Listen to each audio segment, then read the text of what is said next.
It is actually quite hilarious فنی کہ Twitter band ہے پاکستان اور پاکستان کے وزیر اعظم ٹویٹ کرتے رہتے ہیں پروکسی لگا کے, وی پی این لگا کے. تو یہ کیا ہے؟ بات صرف یہاں پہ صرف بلاسفیمی لا کی نہیں ہے نا, آپ اسی کے ساتھ آپ کے freedom of speech, freedom of expression, پھر اس کو آپ لے جائیں ہیومن رائٹس, یہ سارے وائلیٹ ہو رہے ہیں. یہ پورے ایک سرکل کے اندر ساروں کی وائلیشن چلی جا رہی ہے.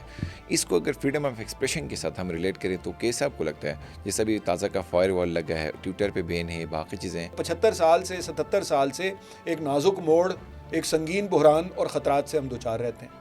تو وہ تو دنیا کے ہر ملک میں ہوتے ہیں. 5 چل رہی ہیں, 5 یا 6 انڈیا میں سیسیشنسٹ موومنٹس. تو اس کا کیا مطلب ہے کہ پابندیاں لگاتے رہیں ہر چیز پہ. پھر آپ گلگت بلتستان آپ کا خود تعلق ہے. اب آپ دیکھیں ایک پاکستان کا حصہ ایسا ہے جو کہتا ہے کہ ہمیں شامل کر لو, اسے آپ شامل نہیں کرتے. کوئی الگ ہونا چاہتا ہے اس کو آپ الگ نہیں ہونے دیتے. آپ کی لیڈی ہیلتھ ورکرز ہیں, آپ ان کے اوپر بیٹ ان چارج کر دیتے ہیں. آپ کے ٹیچرز ہیں, ان پہ آپ رات کو ٹھنڈا پانی پھینک دیتے ہیں. کوئی بلوچستان سے لڑکی آ رہی ہے کہ جی میرے جبری طور پہ گمشدہ لوگوں کو چھوڑ دو, تو آپ اس سے ملنے کی زحمت نہیں کرتے سرکاری سطح پہ. مبارک ثانی والے کیس میں اسی لیے ڈسکس کر رہا ہوں کہ جتنے بھی ریلیجیس گروپس تھے موب بن کے پریشر ایک گروپ بنے اور چیف جسٹس کو اپنا فیصلہ واپس لینا پڑا. تو یہ لا نہ بننے میں یا لا کو مزید اسٹرکٹ کرنے میں جو ڈفرینٹ پارٹیز کے جو گروپس ہیں یا موبس ہیں ان کا پریشر ہے یا کیا مسئلہ ہے کہ بیٹھ کے کورٹ بھی فیصلے نہیں کر سکتے, کورٹ کو خود کو پروف کرنا پڑتا ہے کبھی کبھی کہ بھائی کورٹ. ایک بات کو ہمیں میرا خیال ہے کہ قاضی صاحب کو اور جو ہمارے فاضل جج حضرات یا خواتین ہیں انہیں بھی سمجھنا چاہیے کہ وہ خود بھی مذہبی انٹرپریٹیشنز کرتے ہیں اپنے فیصلوں میں. آپ ریپریزنٹیٹیو اتھارٹی نہیں ہے مذہب کو انٹرپریٹ کرنے کی. ڈیجیٹل ایج میں اور ڈیجیٹل ایرا کی بات کریں, چونکہ اب ڈیجیٹل دور آ گیا ہے, کتنا رول ہے ڈیجیٹل ایرا میں خواتین کو امپاور کرنے کا یا فریڈم آف اسپیچ یا اوور آل اپنے رائٹس کو ایزیلی وہ سمجھ پہ تو رائٹس کے ہی نہیں پتہ تھا کہ ان کا بیسکلی رائٹ کیا ہے. اب چیزوں کو سمجھنے میں ایکسیس ٹو انفارمیشن ان کی بڑھ گئی, اسمارٹ فون آ گیا تو کہیں سے وہ چیزیں دیکھ سکتے ہیں. ڈیجیٹل ایرا کی وجہ سے آپ کو لگتا ہے کہ ان کے ہیومن رائٹس میں یا وومن رائٹس میں کچھ بہتری ہوئی؟ جو ٹیکنالوجی ہے اس کو بھی ہم پڑھنے لکھنے میں, ایجوکیشن اور نالج میں اضافے کے بجائے اس کو ہم انٹرٹینمنٹ, محض انٹرٹینمنٹ اور ہیٹ مانگرنگ کے لیے استعمال کرتے ہیں. 2 کاموں کے لیے ہم استعمال کرتے ہیں. جو ہماری خواتین جرنلسٹ کے ساتھ اس ملک میں ہوا ہے پچھلے 4-5 سال میں, وہ سوشل میڈیا کی وجہ سے ہوا ہے. اگر آپ عمران خان کے حامی ہیں اور آپ نے یہ سمجھ لیا ہے کہ قاضی فائز عیسیٰ جو ہیں وہ عمران کے مخالف ہیں, تو قاضی فائز عیسیٰ کی 3 ہفتے پرانی ویڈیو کو آپ آج کی تازہ ویڈیو کہہ کے کسی اور موضوع, کسی اور سیاق و سباق میں چلا دیں گے اور وہ بتاتے رہیں گے آپ کو فیکٹ چیک والے کہ یہ درست نہیں ہے, لیکن آپ کو کوئی فرق نہیں پڑے گا. تو پاکستان میں فیکٹ چیک کا کوئی چکر نہیں ہے, نہ فیکٹ فوکس کا کوئی مسئلہ ہے. یہاں کلٹس ہیں, یہاں بلائنڈ فالوئنگ ہے. آئمن کے ایک اسپیشل ایپیسوڈ میں ہم آپ کو خوش آمدید کہتے ہیں, اور بہت مشکل ہوتا ہے کبھی کبھی ہمیں گیسٹ کو انٹروڈیوس کراتے ہیں. وہ بھی تب ہوتا ہے جب گیسٹ کی پرسنالٹی بہت ڈائنامک ہو اور وہ صرف ایک کسی بھی سیکٹر کے ایکسپرٹس نہ ہو. تو آج ہمارے ساتھ رائٹر بھی ہیں, پوئٹ بھی ہیں, ہیومن رائٹ ایکٹیوسٹ بھی ہیں, ڈیولپمنٹ پریکٹیشنر بھی ہیں, اور بھی بہت کچھ ہیں. لیکن ملاقات ہم کریں گے تو پھر وہ خود بھی بتا دیں گے. حارث خلیق صاحب, بہت شکریہ آپ کے ٹائم کا. بہت شکریہ آپ کا. بات اگر ہم کریں گے تھوڑے ہنسی مذاق کی, شروع والی بات تو بات فلم سے ہی کریں گے. تو فلمز کا کیا ہوا پاکستان میں, کیا اچانک بیٹھ کے اب ہمیں کوئی فلم دیکھنے کو نہیں مل رہے ہیں, بس بالی ووڈ کی فلموں پہ ہی گزارا کیا جاتا ہے, جبکہ ایک وقت تھا کہ فلم بڑی پاکستان کی فلمیں انڈیا میں بڑی مشہور ہوتی تھیں, اب وہ وقت نہیں رہا. کیا مسئلہ ہوا ویسے؟ دیکھیے 2-3 اس کے پہلو ہیں. ایک تو بات یہ ہے کہ چونکہ بول چال کی زبان جو بالی ووڈ ہے اس میں جو ہندی فلمیں کہلاتی ہیں, ان کی اور ہماری جو بول چال کی زبان ہے دیکھنے والوں کی, سننے والوں کی, وہ تقریباً ایک ہے. چونکہ ظاہر ہے وہ کوئی اسپیسیفک لینگویج کسی سبجیکٹ سے متعلق تو نہیں ہے جو مختلف ہو, کہ آپ اگر ہندی میں سوسیولوجی پڑھا رہے ہیں تو کیسے پڑھائیں گے, اور اگر اردو میں پڑھا رہے ہیں تو کیسے پڑھائیں گے. یہ تو عام بول چال کی زبان ہے, کلوکیل ہے, تو وہ مطلب بالکل سملر زبان ہے. دوسرا یہ کہ جو ہندی فلمیں ہیں ان میں جو لکھنے والے رہے ہیں, اور ان میں ڈائریکٹرز بھی اور ایکٹرز بھی اور لکھنے والے بھی, اور خاص طور پر جنہوں نے موسیقی ترتیب دی ہے, یعنی لکھی ہے, گانے لکھے ہیں فلموں کے یا مکالمے لکھے ہیں فلموں کے, ان میں بہت سارے جو تھے وہ اردو جانتے تھے. یعنی ان کا اگر وہ مسلمان نہیں بھی تھے تو وہ اردو میں لکھنا جانتے تھے اور اردو ہی میں لکھا کرتے تھے. تو ایک جو ان کی 60 کی دہائی کی, 70 کی دہائی کی, 80 کی دہائی کی, 90 کی دہائی کی جو فلمیں آپ دیکھیں اور پھر آج تک آ جائیں تو وہ سب آپ کو مطلب انٹیلیجبل لینگویج ہے. اگر کہیں کوئی مشکل الفاظ آپ کو مختلف لگتے بھی ہیں تو وہ جملے کے اندر جب استعمال ہوتے ہیں تو سمجھ میں آ جاتا ہے لوگوں کا. اور بلکہ اب تو بڑی خرابی یہ پیدا ہوئی ہے کہ اب تو خرابی نہیں خرابی ہو گئی ہے, کیونکہ وہ دیکھ کے وہ فلمیں. تو ایک تو وجہ ہے کہ بالی ووڈ میں بہت بڑا مطلب انویسٹمنٹ ہے, بلینز آف ڈالرز کی انڈسٹری ہے in terms of revenue and in terms of worth. شاید غالباً دنیا کی سب سے بڑی انڈسٹری ہے, اور یا کم از کم کمپریبل ٹو ہالی ووڈ ضرور ہے, موازنہ کیا جا سکتا ہے. تو ایک اس کا امپیکٹ تو ہوا ہے. دوسرا, ہمارے ہاں کوئی انویسٹمنٹ نہیں گیا فلموں میں. ایک زمانے میں پاکستان کی, اگر مجھے صحیح یاد ہے, تو 10ویں سب سے بڑی انڈسٹری تھی ان ٹرمز آف پروڈکشن. پیسہ تو ظاہر ہے کبھی بھی بہت زیادہ نہیں رہا, لیکن 10ویں بڑی انڈسٹری تھی. اور پنجابی فلموں کی بھی بہت بڑی تعداد میں پنجابی فلمیں بھی بنتی تھیں. اب انڈیا نے پنجابی فلمیں بھی اور پنجابی سیزنز اور سیریلز بھی بنانے شروع کر دیے ہیں اور ایئر کرنے شروع کر دیے ہیں کافی دنوں سے. تو وہ بھی ایک ظاہر ہے کہ ہماری پنجابی فلم کو بھی اس کی وجہ سے اس میں بہت بڑی یعنی کمی آئی ہے, تعداد بہت کم ہوئی ہے. اردو فلموں کے ساتھ بھی یہی ہوا ہے کہ بہت تعداد کم ہوئی ہے. انڈسٹری بھی ایکچولی جو جس طرح سے اس میں انویسٹمنٹ ہونی چاہیے تھی, جو ایک پورا اس کا ایک سلسلہ جیسے ہندوستان میں اس نے رہا, وہ یہاں نہیں ہوا. ایک تو یہ وجہ ہے کہ ایک بہت میجر کمپٹیشن تھا. دوسری وجہ پاکستان میں جو مذہب کے نام پر جب ایک کریک ڈاؤن تھا آرٹ پہ, کلچر پہ, جرنلزم پہ, فریڈم آف ایکسپریشن پر, تو وہ اس کے اثرات ہوتے ہیں. فریڈم آف ایکسپریشن کا مطلب صرف اخبار نویسی تو نہیں ہوتا نا, یا آپ کا پوڈ کاسٹ تو نہیں ہے. فریڈم آف ایکسپریشن تو ہمیں چاہیے اپنا اسکلپچر بنانے کے لیے, پینٹنگ بنانے کے لیے, افسانہ لکھنے کے لیے, شعر کہنے کے لیے. تو وہ سب کو فلم بنانے کے لیے, اور فلم میں یہ تمام جو مختلف جانراز ہیں, مختلف فنون ہیں, یہ فلم میں اکٹھے ہو جاتے ہیں. کیونکہ اس میں گانا بھی ہوگا, اگر وہ ساؤتھ ایشین فلم ہے اس میں یعنی اگر وہ میوزیکل نہیں بھی ہے تو بھی, یعنی میوزیکل جو ایک جانرا ہے فلم کا, اگر میوزیکل نہیں بھی ہے تو بھی اس میں گانے بھی ہوں گے, اور گانے کے لیے کوئی شاعر بھی ہوگا لکھنے والا, اور اس میں موسیقی بھی ہوگی, اس میں میوزیشین بھی انوالوڈ ہوں گے, اس میں رائٹر بھی انوالوڈ ہوگا, اس میں ایکٹنگ بھی انوالوڈ یعنی پرفارمنس بھی انوالوڈ ہوگی. تو وہ ظاہر ہے کہ فلم کو بھی اس کا نقصان پہنچا, اور کن موضوعات پہ آپ بنا سکتے ہیں, کن موضوعات پہ آپ نہیں بنا سکتے. پھر فلم کا جو ابلاغ ہے, جو لوگوں تک رسائی ہے, وہ کسی بھی اور جانرا کے مقابلے میں زیادہ ہے. یعنی میوزک کی ہے بہت زیادہ ہے, مگر فلم میں ویژول بھی چونکہ چل رہا ہوتا ہے تو you become a part of that milieu, اگر وہ اچھی بنی ہوئی فلم ہے. تو اس کے بھی ہمیں بہت, اس سے بھی ہماری انڈسٹری کو بہت نقصان پہنچا. پھر جو کمرشلائزیشن ہوئی, ڈرامے بننے شروع ہوئے, جو وہ آسان کام ہے, سستا کام ہے, کم محنت طلب ہے, تو وہ انڈسٹری بھی ساری جو ڈرامہ انڈسٹری ہے اس نے بھی, وہ تیسرا فیکٹر ہے جس نے فلم کو, کیونکہ پی ٹی وی والے ڈرامے تو اور طرح کے ڈرامے تھے شو اسٹرنگ بجٹ پہ, اب تو ذرا کمرشل تھوڑے سے گلیمر کے ساتھ, لیکن اتنا انویسٹمنٹ, اتنے ریسورسز تو درکار نہیں ہوتے نا پلیس کو جتنا فلم کو چاہیے ہوتے ہیں. تو اس سے وہ ایک تیسرا فیکٹر ہے جس سے ہمیں نقصان ہوا, ہماری انڈسٹری کو نقصان ہوا. اس سے 70 کی دہائی تک تو ہماری سوچ اور انڈین سوچ کے اندر بات کریں, چونکہ ہم اب بالی ووڈ کے ساتھ خود کو کمپیئر کریں اپنی انڈسٹری کو, تو اتنا کوئی ڈفرینس بھی نہیں تھا. سوچ کے اندر بھی ایک ایکسٹریمزم کی طرف ہم تھوڑے سے ہارڈ ہو گئے, ریجٹ ہو گئے, یا ایکسیپٹینس کم ہو گئی, یا کہاں پہ بیٹھ کے یہ ضیاء والے دور میں مسئلہ ہوا, یا اسلامائزیشن کا کوئی معاملہ ہوا, کہاں سے بیٹھ کے وہ ٹرننگ پوائنٹ کیا تھا جہاں پہ بیٹھ کے آپ کو لگتا ہے کہ فلم والا جو ایک دونوں پاکستان انڈیا ایک مقابلے میں جا رہے تھے, وہ کہاں سے اچانک ٹرننگ پوائنٹ 180 میرا خیال ہے ٹرننگ پوائنٹ ایک تو پاکستان کی ٹریجیکٹری جو ہے, جو انڈیا کی بی جے پی نے اب ٹریجیکٹری بنائی ہوئی ہے, پاکستان کی یہ بہت پہلے سے ٹریجیکٹری رہی ہے. یعنی جو راستہ ہم نے چنا قائد اعظم کے گزر جانے کے بعد, یعنی اس زمانے میں ان کے بھی کچھ ایسے کنفیوژنس ہر لیڈر کے ہوتے ہیں, کچھ آپ کو نظر آتے ہیں کہ ان کے یہاں بھی کچھ بعض چیزوں پہ کلیئرٹی نہیں ہے, لیکن کچھ چیزوں پہ ان کے یہاں کلیئرٹی تھی, اور ان کو بھی یعنی اعتراض اٹھایا جا سکتا ہے, تنقید کا نشانہ بنایا جا سکتا ہے. لیکن یہ جس طرح کا کی ہم نے مملکت بعد میں تشکیل دی ہے, میرا نہیں خیال کہ یہ کوئی فاؤنڈر کا کوئی یہ ویژن تھا. تو شروع سے ہی معاملہ جو ٹرننگ پوائنٹس ہیں مختلف, اگر آپ اس کو دیکھیں, اور فلم پہ علیحدہ سے نہیں ہوتا, پورا ایک مکمل پورے ایک سماج پہ اور تمام فنون پر اس کے اثرات مرتب ہوتے ہیں. ہمارے ہاں اور انڈیا میں اگر ایک بات اور ہے کہ انڈین پیپلز تھیٹر ایسوسی ایشن, پروگریسو رائٹرز ایسوسی ایشن, ان کا بڑا امپیکٹ رہا ہے. انڈیا میں بھی، بامبے کی انڈسٹری پہ بھی، لاہور کی انڈسٹری پہ بھی. اور اس میں ترقی پسند لوگ بہت بڑی تعداد میں پورے بر صغیر سے اس میں شامل ہوتے تھے. اور ان کے آپ کو نظر آئیں گے کہ آپ کو 90s تک، 80s تک تو فور شور، لیکن 90s تک بھی آپ کو ایسی فلمیں نظر آئیں گی جو بڑی انقلابی فلمیں ہیں، جس میں کرانتی کاروں کو، ریولوشنریز کو، انقلابیوں کو سیلیبریٹ کیا گیا ہے، جس میں مزدور کی بات ہے، جس میں کسان کی بات ہے، جس میں ٹریڈ یونینز کے بارے میں گفتگو ہے. ایسی فلمیں موجود ہیں.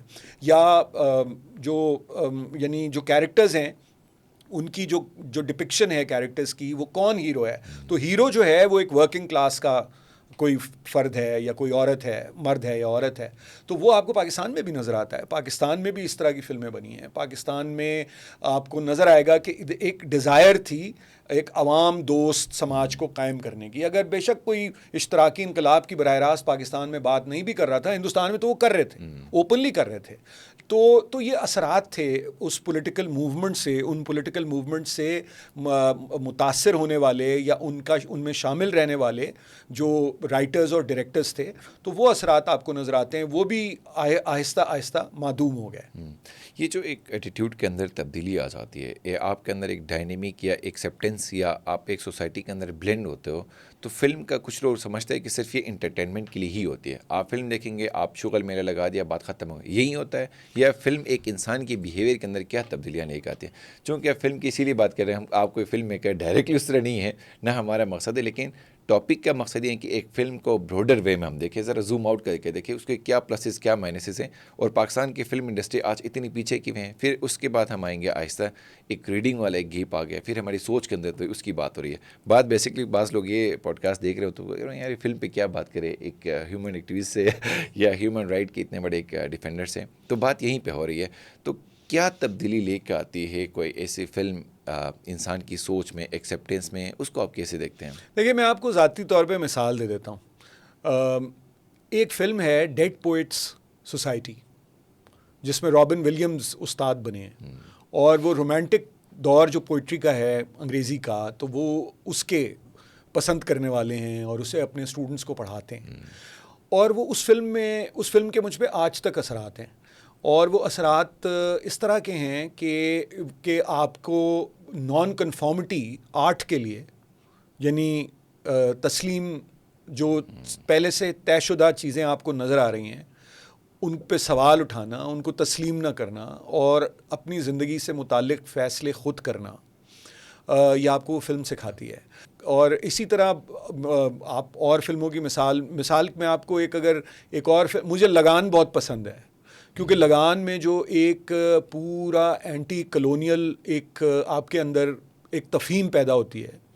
یعنی جو اگر کتابوں کی بات کریں تو جو باری علی کی کتاب کمپنی کی حکومت پڑھ کے ہوتی ہے آپ میں، کہ کیا کمپنی نے کیا، یا بعد میں اس کے بعد تو خیر NRK تک، ڈالمپل تک بات آ جاتی ہے، اور بے شمار اینٹی کلونیل لٹریچر موجود ہے. لیکن لگان فلم دیکھ کے آپ کو پتہ چلتا ہے کہ ظلم کیسے تھا، اور انگریز نے یہاں کیسے، جو کہ ششی تھرور کہتے ہیں کہ کتنے ہی $1 ٹریلین یہاں سے وہ لے گئے، اور اب 4 پیسوں کے لیے تیسری دنیا کے ممالک انہی جو نوآبادیاتی طاقتیں تھیں ان کے سامنے جھولی پھیلاتی ہیں. تو وہ پیسہ تو یہاں سے کس طرح سے لوٹا گیا ہے، تو وہ لگان میں آپ کو سمجھ میں آتا ہے. پھر اس کی کیریکٹرائزیشن، پھر اس میں جو ایک اسپرٹ ہے. دیکھیے، بھارت کا، ہندوستان میں یہ مسئلہ بہت زیادہ ہے کاسٹ سسٹم کا. ہمارے ہاں اس طرح سے نہیں ہے، حالانکہ ہمارے ہاں بھی ہے، ہمارے ہاں ذرا ڈھکا چھپا ہے اور اتنا سنگین نہیں ہے. لیکن وہاں ہے دلت، تو اس میں جو ایک وہ جو کچرا اس میں کیریکٹر ہے، جو ان کا، جس کو ایک نیچرلی گیند کو سپن کرتا ہے، کیونکہ اس کا ایک بازو جو ہے وہ ڈیفارمڈ ہے. تو یہ وہ بڑا امپورٹنٹ ہے کہ وہ اس کو ٹیم میں کیسے شامل کرتا ہے. پھر بیٹریل کیسے دکھایا ہے کہ وہ جو اس کا اپنا ایک دوست ہے جس کو اسی لڑکی سے محبت ہے جس کو عامر خان سے ہے، تو وہ بھی ایک پورا ایک سلسلہ ہے. انسانی نفسیات اس میں ہے. پھر کسانوں کی زندگی ہے، بر صغیر کے کسانوں کی، جو بر صغیر کے جو ایک بڑا حصہ جو ہے شمالی ہند کا بھی اور جنوبی ہند کا بھی، وہ کسانوں کی جو زندگی ہے، اس میں ان کا جو کام ہے، وہ بنیادی زراعت کا شعبہ جو ہے وہ ہماری معیشت میں ایک ریڑھ کی ہڈی کی حیثیت رکھتا ہے. اور لیکن جو لوگ اگانے والے ہیں، جو ان کی زندگیاں کس قدر کتنی تکلیف اور کتنے افلاس میں صدیوں سے بسر وہ کر رہے ہیں، تو یہ ساری چیزیں اس فلم میں ہیں. تو 2 فلموں کی میں نے آپ کو مثال دی. ایک جو آپ کا پچھلا آپ نے سوال مجھ سے کیا تھا نا، اس میں ایک حصہ رہ گیا تھا اس کا. آپ نے مجھ سے کہا تھا ٹرننگ پوائنٹ. دیکھیے انسٹیٹیوشنل ٹرننگ پوائنٹ جو ہے نا، کہ جب ریاست نے ریڈیکلائزیشن کو یعنی شدت پسندی کو بحیثیت پالیسی کے اپنایا، سماج کو شدت پسند بنانے کے لیے اور قوانین میں بڑی بنیادی تبدیلیاں کرنے کے لیے، وہ تو جنرل ضیاء الحق کا زمانہ ہے. لیکن اس سے پہلے بھی کئی ایسے مواقع ہیں جس میں یہ ایک مسئلہ رہا. لیکن میں نے ترقی پسند تحریک کا یا بائیں بازو کی تحریکوں کا یا جمہوریت پسند تحریکوں کا یا قوم پرست تحریکوں کا حوالہ اس لیے دیا جو 60 70 80 کی دہائی تک 70 کی دہائی تک موجود تھیں، کہ وہ ایک پریشر تھا دونوں طرف سے. ضیاء صاحب نے وہ پریشر ختم کر دیا. انہوں نے ایک طرح سے بالکل ان ساری لیکویڈیٹ کر دیے موومنٹس. اب اس وقت پاکستان میں ٹریڈ یونینز، آپ دایاں بایاں بازو چھوڑ دیں، Jamaat Islami, Peoples party, socialist پارٹیوں کی جو ملحقہ یونینز تھیں، آپ اس تفریق کو رہنے بھی دیں تو آپ کے پاس اجتماعی سوداکاری جسے ہم کہتے ہیں، کلیکٹیو بارگیننگ ایجنسی 2% سے کم مزدوروں کے پاس ہے اس وقت پاکستان. تو ٹریڈ یونینز کو لیکویڈیٹ کیا، اسٹوڈنٹ یونینز کو لیکویڈیٹ کیا، سول سوسائٹی تو چلیں وہ بات کا ایک فینومینن ہے، وہ تو جس شکل میں آج آپ کو نظر آتی ہے وہ لیٹ 80s اور ارلی 90s کا فینومینن ہے. لیکن جو تحریکیں تھیں، جو مزدور تحریک، طلبہ تحریک، رائٹرز کی ایسوسیشنز، صحافیوں کی ایسوسیشنز، ان سب کو توڑا.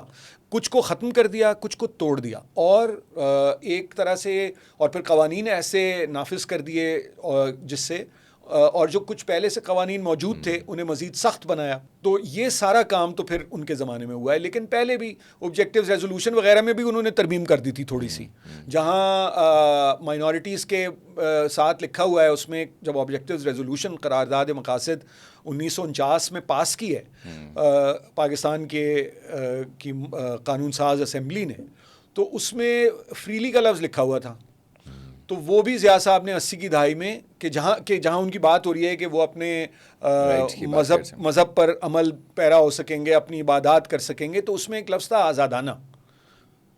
پریکٹس، پروفیس، پروسیلٹائز، پریچ، جو بھی الفاظ تھے اس کے ساتھ ایک لفظ تھا فریلی، وہ نکال دیا تھا ضیاء صاحب نے.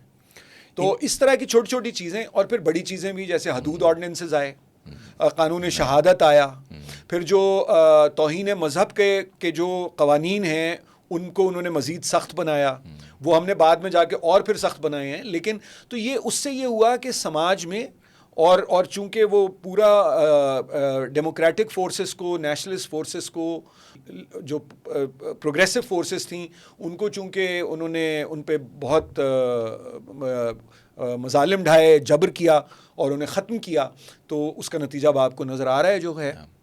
میں بات فلم والی اسی لیے کر رہا تھا کہ بھیٹ کے جو ایک ایکسیپٹنس والی اپروچ ہے، ایک ڈائنامک اپروچ ہے، ایک لٹریچر یا ایک آرٹ کو آپ پروموٹ کر کے جو آپ کے اندر ایک پرسنالٹی کے اندر، ایک تھاٹ کے اندر، ایک نیشن کے اندر ایک مینٹل سٹیٹ آ جاتا ہے ایکسیپٹنس کا، وہ کم ہوتا جا رہا ہے. پھر آپ ایکسٹریمسٹ ہو جاتے ہیں تو پھر آپ کے اندر وہ جو ایکسیپٹ کرنے کے جو ایک ایپٹیٹیوڈ ہوتا ہے وہ کم ہوتا جاتا ہے. اسی لیے آپ قانون کو لے کے جیسا بھی اپنے بات کی، کسی پہ ہم بلاسفیمی لگا دیتے ہیں. ابھی آج کل چونکہ بلاسفیمی والا عمر کوٹ والا تازہ واقعہ ہمارے سامنے، اب تازہ واقعہ عمر کوٹ والا رہا نہیں ہے، کیونکہ ہر ڈیلی ہمیں یہی چیزیں دیکھنے کو ملتی ہیں. جو ایٹیٹیوڈ کے اندر، ہماری تھوٹ کے اندر ایکسٹریمسٹ قسم کے ایک ہم وائلنٹ بن گئے. آئی ڈونٹ نو، ہم نے وہ پالیسیز، ظاہر اس وقت کی پولیٹیکل ایک نیڈ تھی، ہم نے بنا دی، لیکن اب بڑا سا ایک قانون بھی اپنے ہاتھ میں لیتے ہیں، سوچتے بھی نہیں ہیں، اور آگے جا کے ہم نے میری آپ سے ڈس ایگریمنٹ ہوئی، میں نے آپ کو آگ لگا دیا. تو بیٹھ کے لا لیسنس ہمارے اندر آ گئی ہے، ایگریشن ہمارے اندر آ گئی، اور بہت سارے امبیلنس آ گیا ہے. تو یہ آپ چونکہ ہیومن رائٹ کے ایکٹیوسٹ بھی ہیں، HRCP کے سیکرٹری جنرل بھی ہیں، تو اس طرح کے بلاسفیمی کے لا کو پاکستان میں آپ کیسے دیکھتے ہیں؟ دیکھیے، بات تو یہ تو آپ نے جو سوال اٹھایا ہے نا، وہ زیادہ بنیادی ہے. اس وقت تو لا اور لا کی جو انٹرپریٹیشن ہے، وہ کام کس کا ہے کرنا؟ لا بنانا کام ہے پارلیمان کا، لا میں تبدیلی لانا کام ہے پارلیمان کا، لا کے اوپر عمل درآمد اور ججمنٹ، لا کے اوپر عمل درآمد جو ہے وہ ایگزیکٹو کا کام ہے، اور لا کی بنیاد پہ فیصلے کرنا عدالتوں کا کام ہے. ٹھیک. تو اب اگر میں اور آپ یہ کام شروع کر دیں اور اس میں بغیر تصدیق کے, بغیر کسی کے یعنی شواہد کو اکٹھا کیے, تو وہی صورتحال ہوگی جو آپ کو نظر آتی ہے, جو سری لنکن مینیجر کے, وہ فیکٹری مینیجر کے ساتھ سیالکوٹ میں ہوا, جو مشال خان کے ساتھ سوات میں ہوا, جو ابھی ایک اور واقعہ سوات میں ہوا, پھر اس کے بعد. اور دیکھیے ہمارے دین میں یہ تو کہیں ہے ہی نہیں کہ آپ جو ہے جس کے بغیر تصدیق کے, جو میجورٹی کا دین ہے, مطلب ہمارے دین سے مراد یہ ہے کہ پاکستان میں دیگر ادیان کے لوگ بھی رہتے ہیں, تو میں یا کسی بھی جو یعنی مذہب میں یہ تو نہیں ہے کہ آپ بغیر تصدیق کے, بغیر شہادت کے, بغیر کسی شواہد کو یقینی بنائے ہوئے آپ سزا دے دیں. اور سزا بھی دینا کام ہی جج کا ہے اور پکڑنا کام پولیس کا ہے.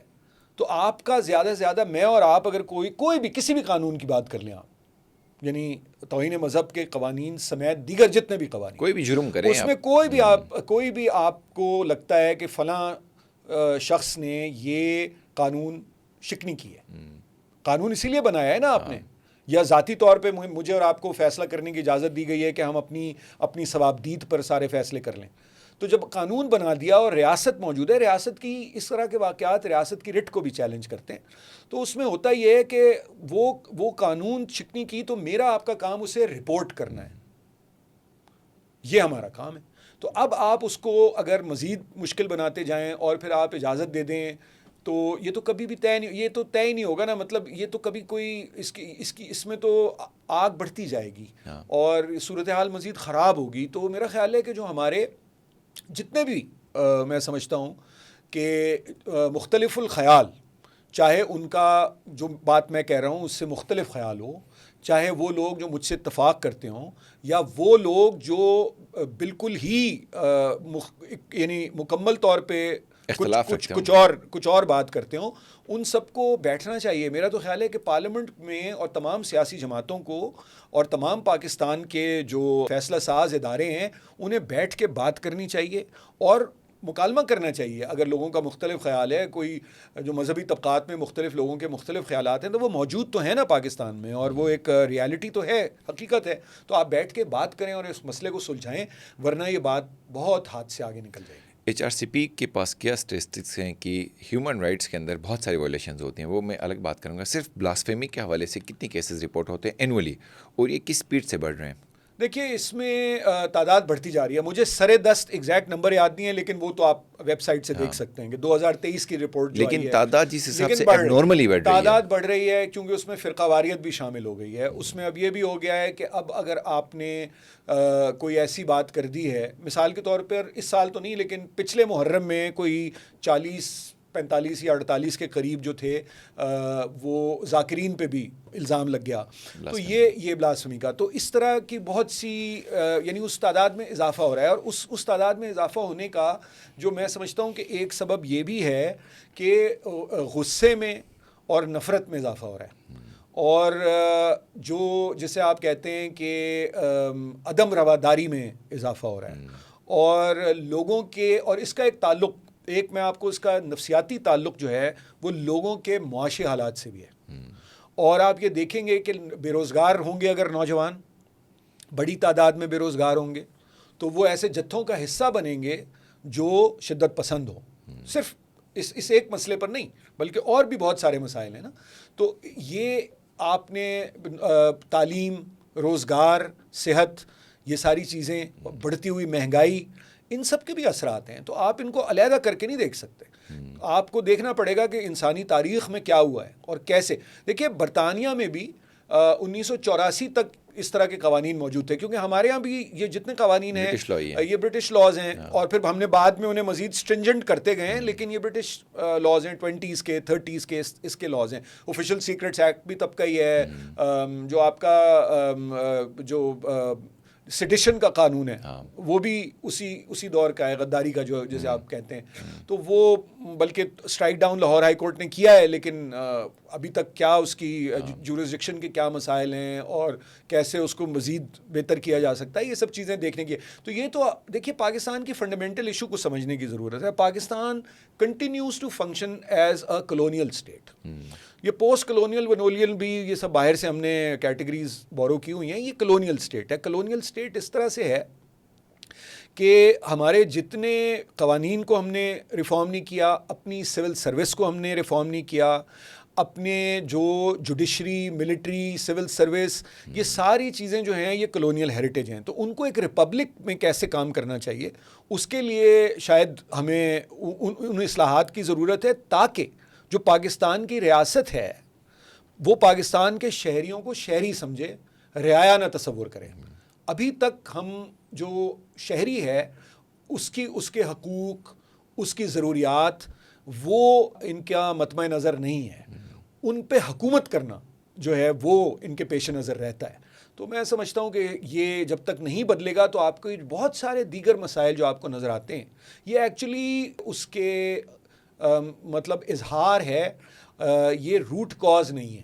روٹ کاز جو ہے وہ اسٹرکچر آف دا اسٹیٹ اور ڈی ریڈیکلائزیشن, یعنی reforming the structure of the state اور deradicalising society and allowing all voices, تمام آوازوں کو ان کے لیے, یعنی جو تشدد پہ آمادہ نہیں ہے. ظاہر ہے کہ ریاست یہ تو اجازت نہیں, بلکہ ہمارے ہاں تو ریاست اجازت دے رہی ہے, اور اسی بات کا ہم رونا رو رہے ہیں کہ تشدد پہ جو بھی لوگ آمادہ نہیں ہیں, ان کا جو بھی خیال ہے وہ ایک جمہوری ایک نظام میں ان کو آزادی اور بالکل یعنی اس بات کا ان کا حق کو تسلیم کیا جانا چاہیے, اور ان کے اس حق کی پاسداری کی جانی چاہیے ریاست کی طرف سے. کہ جو والٹیئر نے غالباً کہا تھا نا کہ کسی کے بارے میں کہ دیکھیں میں تمہاری بات سے بالکل متفق نہیں ہوں, مگر میں تمہیں اس بات کے یعنی کہتے رہنے کے حق کی مکمل حفاظت کروں گا. میں پیرافریز کر رہا ہوں بٹ جو تو بیسک یہ والی باتیں ہیں کہ یہ تین چیزیں ہمیں کرنے کی ضرورت ہے. لیکن ریاست تو اگر لا میکرز کی بات کریں, ریاستی اداروں کی بات کریں, تو کیا آپ کو لگتا ہے کہ لا میکرز ہمارے جتنے بھی بیٹھ کے قانون بنانے والے ہیں صحیح قانون بنا رہے ہیں بلاسفیمی پہ پروٹیکٹ کرنے کے لیے, کسی پہ الزام نہ لگے, کسی کی جان نہ چلی جائے, یا ان کا اس لا کے حوالے سے وہ تو سخت پہ سخت کیے جا رہے ہیں, تو یہ مزید مشکل نہیں ہوتا جا رہا ہے؟ مزید مشکل ہوتا جائے گا. لیکن جو آپ کا سوال ہے نا وہ یہ کہ اگر وہ قانون سخت ہے یا قانون نرم ہے, وہ بحث مختلف ہے. قانون کو ہاتھ میں لینا مختلف بحث. میں اب اسی کے بعد ہی دوسرے پہ آ رہا تھا, میں اسی کو ایڈ آن کروں کہ ایک تو قانون کا مسئلہ ہے, لا میکرز آپ کو کوئی سیفٹی یا کوئی ایسے کوئی اسپیس نہیں جہاں بیٹھ کے آپ سیف ہوں, پلس لا میکر ہی اگر اپنی کسٹڈی میں آپ کو مار دیں تو پھر وہ کہاں چلا جائے. اب مسئلہ تو یہ دیکھیے نا, وہ جو عمر کوٹ کا واقعہ ہے وہ تو خیر لا میکرز نہیں, لا انفورسرز نے کیا ہے, لیکن بات یہ ہے کہ لا میکر بھی تو پہنچ گئے تھے مبارکباد دینے. ہاں نہیں, سینٹ میں لا میکرز کی بات اس لیے کہہ رہا ہوں, سینٹ میں انہوں نے باقاعدہ اناؤنس کیا ہے. یہ ایک میرا خیال ہے کہ ایک اسی لیے میں نے آپ سے گزارش کی نا کہ ان کو بہت ایمانداری سے بیٹھ کے بات کرنے کی ضرورت ہے, اور جو تبدیلیاں وہ سمجھتے ہیں نفاذ میں وہ لانے کی ضرورت ہے, اور جو تبدیلیاں وہ سمجھتے ہیں لائی جانی چاہیے کہ قانون کا استعمال غلط استعمال نہ ہو, اس کی ضرورت ہے. چونکہ یہ الگ سے ایک قانون تبدیل نہیں ہوگا آپ کا. اس کی وجہ یہ کہ آپ کا جو لیگل سٹرکچر ہے, لا بکس کا جو سٹرکچر ہے نا, وہ اس طرح کا ہے. اس میں جو جورسپروڈنس ہے آپ کی, اس میں چونکہ آپ نے ایسی سخت گیر چیزیں نکال کے شامل کی ہوئی ہیں, تو وہ آپ کو پورے سٹرکچر کو ہی دیکھنے کی ضرورت ہے. کیونکہ دیگر میں نے آپ سے کہا نا کہ آفیشیل سیکرٹس ایکٹ کا بھی تو مسئلہ ہے, آپ نے اسے بھی مزید سخت بنا دیا ہے. آپ کا فارینرز ایکٹ جو ہے وہ قیام پاکستان سے پہلے کا ہے, 1946 کا ہے, آپ اس میں بھی نرمی برتنے کو تیار نہیں ہے. تو یہ پورے آپ کا جو لیگل سٹرکچر ہے اسے دیکھنے کی ضرورت ہے. اس کا وے اور لا میکرز اگر نہیں, کیونکہ تو ان کے جو کنسٹیچوئنٹس ہیں انہیں ڈیمانڈ کرنا چاہیے. لا میکرز کا تو مسئلہ یہ ہے کہ وہ شارٹ ٹرم میں, مختصر مدت میں جو پولیٹیکل ایکسپیڈینسی جسے کہتے ہیں, اس کے لیے وہ, ہم تو چونکہ اسلام آباد ساؤتھ ایشین سٹینڈرڈز سے تو ایک چھوٹا شہر ہے نا, تو آپ بھی ملتے ہیں لوگوں سے, میں بھی ملتا ہوں, وہ ہم سے شام کو رات کو کھانے پر شام کی چائے پہ مختلف بات کرتے ہیں, اگلے دن صبح فلور آف دا ہاؤس پہ کچھ اور بات کرتے ہیں. تو یہ تو اس سے میں تو صرف گزارش ہی کر رہا ہوں کہ آپ کا اور میرا دل جلتا رہے گا, لیکن کرنے کا کام یہ پارلیمنٹ کا ہی ہے, اور یہ لوگ اس میں سنجیدہ نہیں ہیں. میں ابھی چونکہ میڈیا سے جب آپ وابستہ ہوتے ہیں, آپ بھی human rights commission of Pakistan کو دیکھ رہے ہیں, جتنے بھی لوگ ہیں آج کل جس فریکوینسی کے ساتھ اپنے بیچارے جو نہیں کر سکتے اپنے وال پہ لکھ رہا ہے کہ یار میرے وال سے اگر کل کو کوئی ہیک ہو جائے تو میں ذمہ دار نہیں ہوں اس چیز کا, کہ بس یہ دیکھ لینا کہ میں تردیدی بیان ایڈوانس میں ایشو کر رہا ہوں. تو لوگوں کو اپنی جان کی فکر ہے, کل کو اگر میرے وال ہیک ہو, آپ کا وال ہیک ہو, آپ کے واٹس ایپ میسیج کوئی چلا جائے. لاسٹ ٹائم جب آپ لوگوں نے ایک سیمینار بھی ارینج کیا تھا, اسی پہ جب ہم پنجاب کے ڈیفیمیشن لا کو دیکھ رہے تھے, باقی لوگ کو جب ہم ڈسکس, سب کی طرح انگلی وہاں پہ کھڑی ہو رہی تھی کہ کتنا ایک مشکل لا بن رہا ہے, اور اس کے اندر بیٹھ کے اب ایک آلریڈی بلاسفیمی اتنا مشکل کام ہے, تو لا میکرز نہیں کریں تو کیا وے آؤٹ ہے؟ بس پروٹیکٹ کریں, کیا کریں؟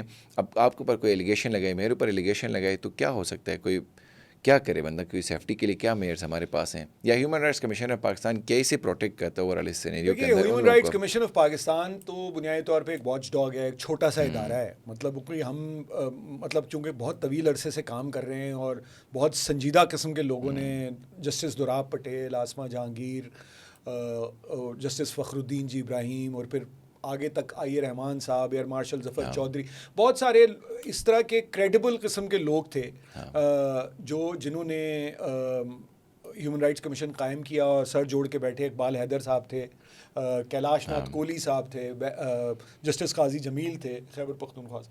تو یہ اور طرح کے لوگ تھے نا, تو انہوں نے, ان کی کریڈیبلٹی تھی. تو وہ تو لیکن ادارے کا سائز یا ادارے کی جو کیپیسٹی ہے وہ اتنی نہیں ہے کہ وہ چیزوں کو روک سکے.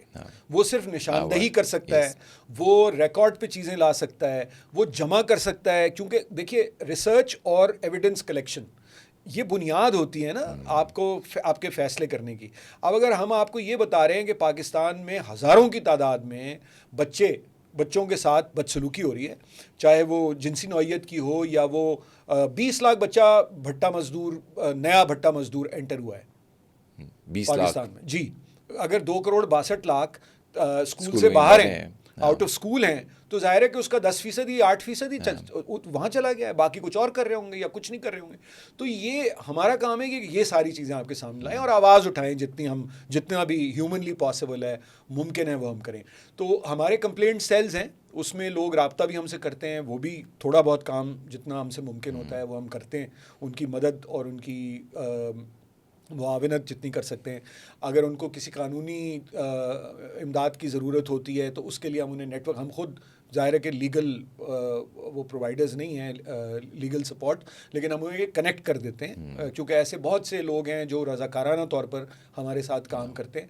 جو وکیل ہیں ہمارے ادارے میں وہ خود بھی مدد کر دیتے ہیں, لیکن ادارہ کمپلینٹ سیل ہمارا انہیں کنیکٹ کرتا ہے. پھر ہم پولیس کے ساتھ کام کرتے ہیں, پریزنس کے ساتھ کام کرتے ہیں, national commission for human rights کے ساتھ کرتے ہیں, national commission on status of women, different commissions ان کے ساتھ. تو یہ ایک network of human rights defenders جو ہے وہ کمزور ہے پاکستان میں. یعنی وہ اس, کیونکہ دیکھیے نا, آپ کو اگر میں یہ کہتا ہوں کہ جی پاکستان میں گمشدہ افراد کی تعداد جو ہے وہ, میں صرف آپ کو اگر یہ کہہ دوں کہ وہ 2200 یا 2300 تو سرکاری طور پہ ہے, تو یہ اب سرکار کا اپنا نمبر ہے. کمیشن آف انکوائری یعنی یا ریاست کا اپنا, کہ commission of inquiry on enforced disappearances جو ہے جبری گمشدگیوں کا, یہ اسٹیٹیوٹری کمیشن ہم نے بنایا ہوا ہے. اس کا مطلب ہے کہ ہماری ریاست جو ہے وہ تسلیم کرتی ہے کہ ہمارے یہاں جبری گمشدگیاں ہیں, اس یعنی جو کہ اچھی بات ہے کہ اگر چلیں کوئی ایک مسئلہ ہے تو آپ اسے تسلیم کر رہے ہیں. مگر میں اگر بار بار یہ بات کہوں روز آ کے ٹیلی ویژن پہ تو مجھ سے آپ ناراض ہو جائیں گے. تو یہ اس طرح کے بہت مسائل ہیں, لیکن جتنی آواز اٹھائی جا سکتی ہے, جتنا کام کیا جا سکتا ہے وہ ہم کرتے ہیں.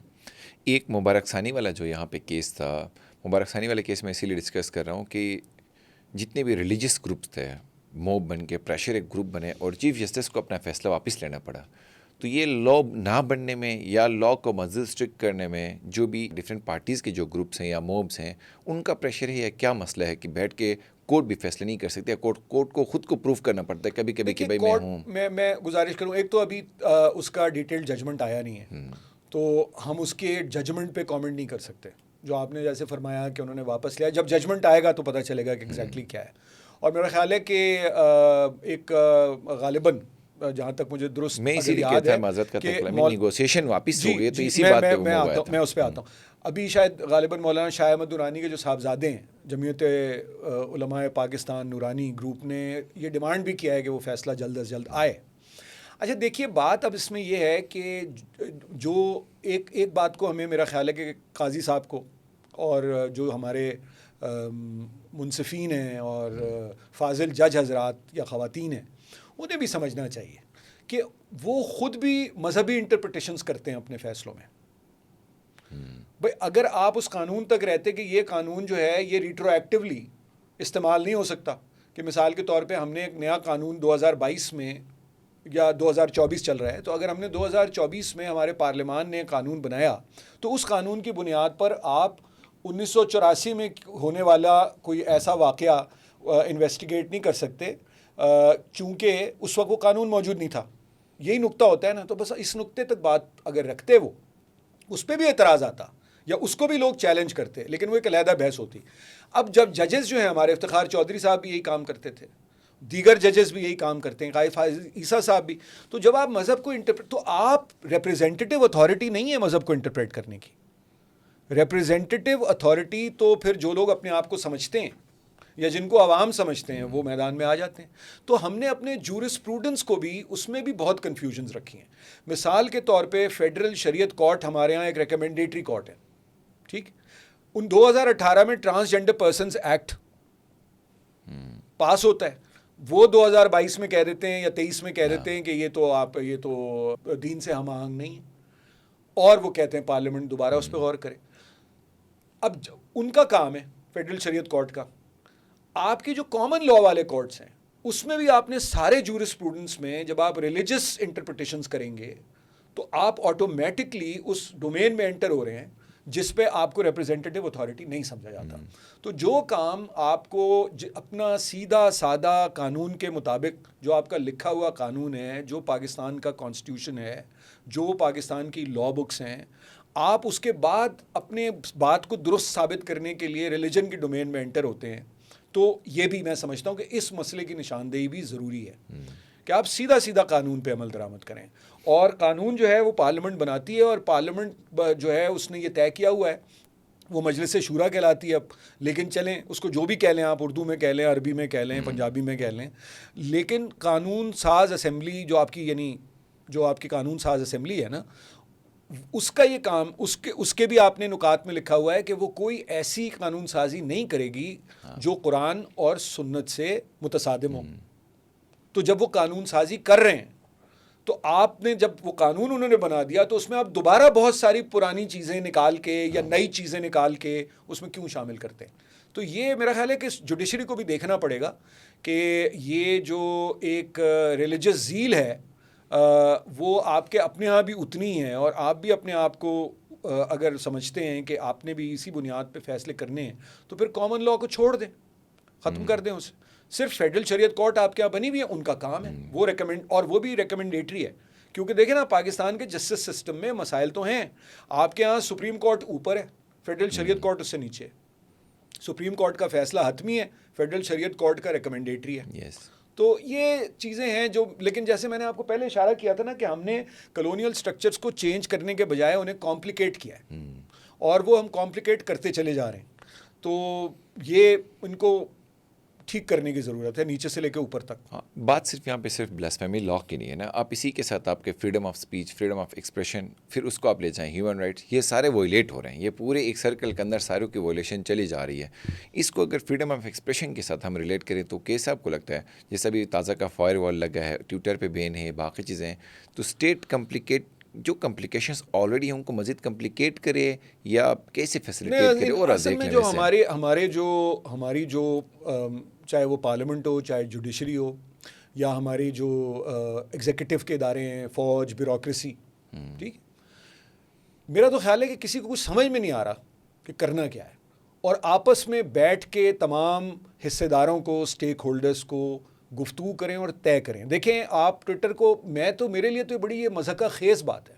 It is actually quite hilarious, فنی کہ ٹویٹر بینڈ ہے پاکستان میں, ٹھیک ہے, اور پاکستان کے وزیر اعظم ٹویٹ کرتے رہتے ہیں پروکسی لگا کے, وی پی این لگا کے, پروکسی پہ. تو یہ کیا ہے؟ مطلب سب کو پتہ ہے, مطلب میں تو وی پی این نہیں استعمال کرتا, میں ٹویٹر پہ بھی نہیں ہوں, کیونکہ میرے ساتھ جو کچھ ہو چکا ہے وہ آپ کے علم میں ہے بہت کئی بار. تو مجھے تو اس کے اسکرین شاٹ کھینچ کے بھیج دیتے ہیں جو لوگ, دوست میرے, کسی کو دلچسپ ٹویٹ ہوتی ہے یا وہ سمجھتے ہیں کہ میرے علم میں آنی چاہیے. تو ٹویٹر تو چل رہا ہے پاکستان میں, تو بین کس چیز پہ ہے؟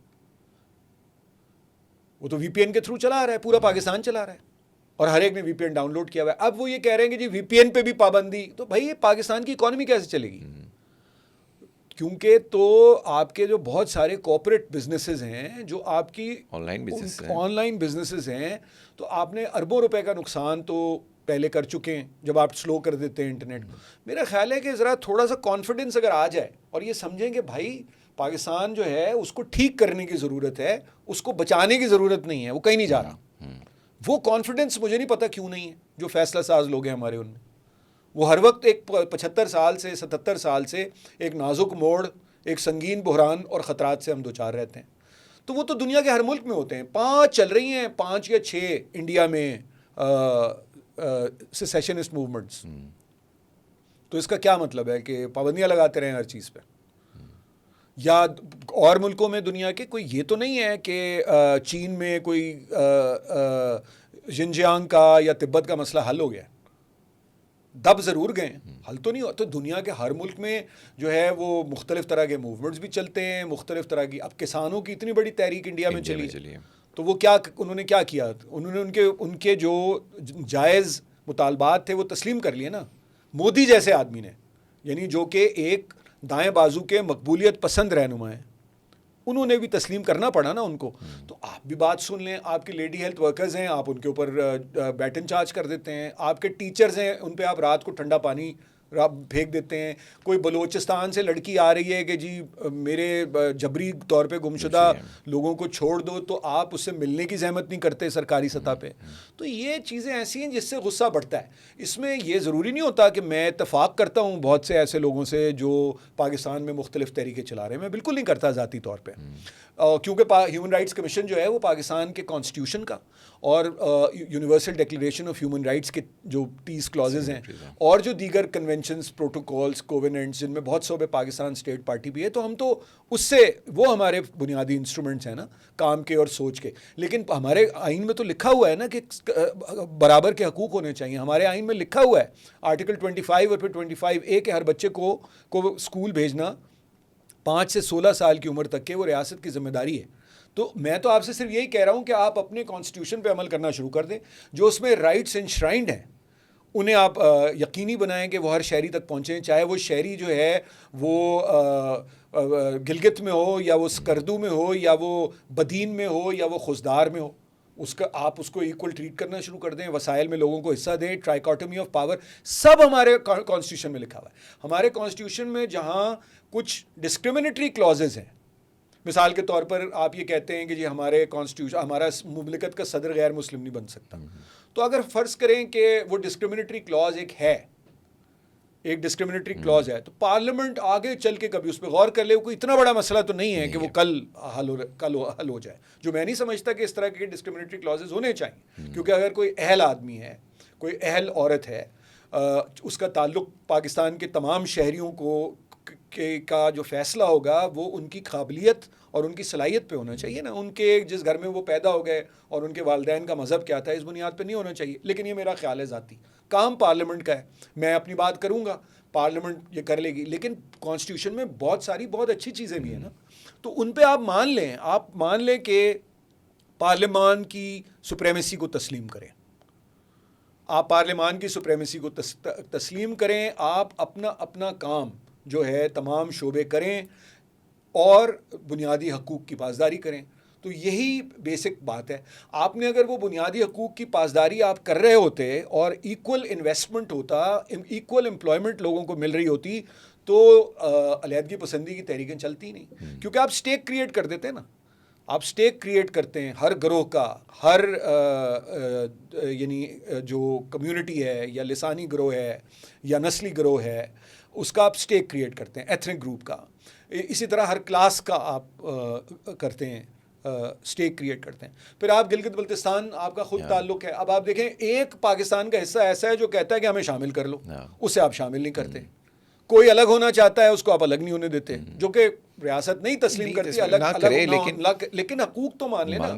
ان کی پولیٹیکل فرینچائز, ان کو ڈس انفرینچائز پولیٹیکلی تو نہ کریں نا, کہ آپ یہ فیصلہ کر لیں کہ ہم فیصلہ کریں گے, پاکستان کا مقتدرہ یہ فیصلہ کرے گا کہ لسبیلا کا میئر کون ہوگا. یا کراچی میں ایس ایس پی کون لگے گا. یہ نہیں ہونا چاہیے. ڈیوالو کریں پاورز کو, انکلوڈ کریں لوگوں کو, یہ مسئلے حل ہو جائیں گے. یہ بہت سننے میں یہ بات بہت مشکل لگتی ہے, مگر اس کے علاوہ حل نہیں ہے. اس کے علاوہ کوئی حل نہیں ہے جب تک آپ لوگوں کا اسٹیک کریٹ نہیں کرتے پورے ہر اس چیز میں جو ان کی زندگیوں سے متعلق ہے. لا میکرز کی بھی بات کی. ٹھیک ہے, لا میکرز کا کام ہے لا بنانا, اور کورٹ کا کام ہے اس لا کو کسٹوڈین بن کے اس کو پروٹیکٹ کرنا, اور باقی لا انفورسمنٹ ایجنسیز کا کام ہے اس کو امپلیمنٹ کرنا. اداروں کے بیچ میں کوآرڈینیشن, ٹرسٹ اور چھوٹے چھوٹے اسٹیکس کی وجہ سے, کانفلکٹ کی وجہ سے سارے عوام کے اوپر یہ مسئلے نہیں ہو رہے. ویسے اداروں کے بیچ کے کانفلکٹ ڈائریکٹلی سفر تو عوام پہ ہو رہا ہے نا. F B I, New York police department, homeland security, special services آج کل آپ سن رہے ہوں گے, ان کے مابین بھی اسی طرح کے مسائل رہتے ہیں. یہ دنیا کی تمام جو ایجنسیز ہوتی ہیں نا, ایجنسیز کی اپنی ایک فلم دیکھیں, لیونارڈو ڈی کیپریو اس میں بنا ہے, ایڈگر جے ہوور, جس نے ایف بی آئی کی بنیاد ڈالی تھی امریکہ میں, اور پھر president of the United States POTUS کے فون ٹیپ کرنے شروع کر دیے تھے. تو وہ دیکھیں آپ, یہ پوری ایک گیم ہے جو یہ ایسپیوناج, کاؤنٹر ایسپیوناج, انویسٹیگیشن, اور اس میں رقابتیں ہوتی ہیں, تمام ملکوں میں ہوتی ہیں. میں یہ چاہ رہا ہوں, لیکن ہمارے ہاں اس کا ان رقابتوں کے نتیجے میں یہ نہیں ہوتا کہ شہری کے حقوق پامال ہو. ایک کمپٹیشن ہوتا ہے. تو یہ بہت ضروری ہے کہ یہ جو پوری, اچھا یہ گلوبل مسئلہ ہے, یہ جو ایسپیوناج, کاؤنٹر ایسپیوناج, ایک دوسرے کے ملکوں میں مداخلت کرنا, پراکسیز بنانا, ایجنٹس بھیجنا, یہ ساری دنیا کرتی ہے. میں نہیں سمجھتا کوئی اچھی بات ہے بحیثیت انسان کے, بحیثیت ایک پوری دنیا کے شہری کے, مگر یہ سب جگہ ہوتا ہے. تو ایسا نہیں ہے کہ صرف پاکستان میں یہ ہو رہا ہے, مگر پاکستان میں اس کے نتیجے میں لوگ, جو آپ نے خود نشاندہی کی, لوگ اس کی وجہ سے مشکلات کا شکار ہوتے ہیں, اور ان تک بر وقت انصاف نہیں ان کو ملتا, اور بلکہ ان کی سنوائی ہی نہیں ہوتی. مجھے یہ یاد ہے, اور میرے لیے بہت تکلیف کی بات ہے, کہ میرا ایک دوست شاعر تھا بہت ہی اچھا سندھی زبان کا, اور اس کا ایک ایکسیڈنٹ میں اس کی ڈیتھ ہوئی. اور تو اس پہ مسئلہ یہ تھا کہ جس سڑک پہ ہوئی تو اس میں یہ طے نہیں ہو پا رہا تھا کہ کون سے تھانے کی حدود میں, تو اس کو اٹھایا نہیں کافی دیر تک. اچھا, تو یہ تو عجیب و غریب بات ہے. یہ ذرا پرانی بات ہے, یعنی اس وقت یہ سینٹرلائزڈ سروسز نہیں شروع ہوئی تھیں, لیکن اب بھی مسئلے ہیں. سینٹرلائزڈ سروسز شروع ہونے کے باوجود یہ مسئلے ہیں. یہ جنرلی خواتین کو تو ہم ایگزام نہیں کر سکتے کسی بھی چیز کے اندر. پاکستان میں اتنا بڑا ریشو ہے خواتین کا, 52% کے آس پاس خواتین ہیں, لیکن چلیں وہ اکانومکلی کنٹریبیوٹ نہیں کرتے ہیں. اس دن ہم کوئی پروگرام کرتے ہیں, لیس دین 20% وہ کنٹریبیوٹ کرتی ہیں اکانومکلی, جا کے وہ جاب کریں, چیزیں ڈھونڈیں, اور اس کے اندر بھی اس کے ساتھ مس ٹریٹمنٹ ہو جاتی ہے. بہت ساری چیزوں میں ایکول اپرچونیٹیز ان کو نہیں ملتے ہیں. پھر پولیٹکس کے اندر بھی یہی مسئلے ہیں, سوسائٹی کے اندر بھی یہی مسئلے ہیں. ان کی وجہ سے بھی آپ کو لگتا ہے کہ ان کی جو بیسک خواتین کے ہیومن رائٹس وائلیٹ ہوتے ہیں, یا ان کو بیسکلی ایک ایکول اسپیس نہیں ملتا ہے, جس کی وجہ سے آپ کی گروتھ, آپ کے لا, آپ کے ایک اوور آل ایک جو کلچر ہے آپ کا, وہ اسٹیبل نہیں ہے.